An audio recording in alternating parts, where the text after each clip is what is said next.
قالت العرب في أمثالها: مواعيد عرقوب. وتقول أيضا: أخلف من عرقوب. وعرقوب هذا هو رجل من يهود يثرب له أخ محتاج جاء يسأله، فأشار عرقوب إلى نخلة في فناء منزله وقال: إذا أطلعت هذه النخلة فلك طلعها.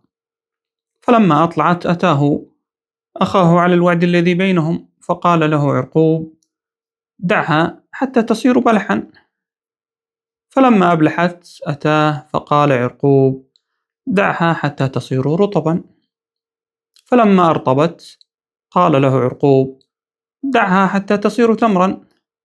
فلما أثمرت عمد إليها عرقوب وقطف تمرها ولم يعطي أخاه شيئا. وذهبت قصته مثلا في الخلف في الوعد. وفيه يقول الأشجعي: وعدت وكان الخلف منك سجية، مواعيد عرقوب أخاه بيثرب.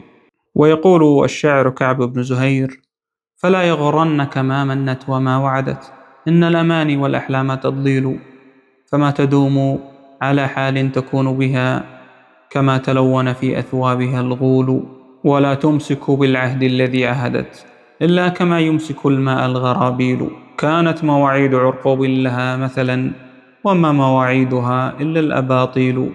أرجو وآمل أن تدنو مودتها، وما أخال لدينا منك تنويل.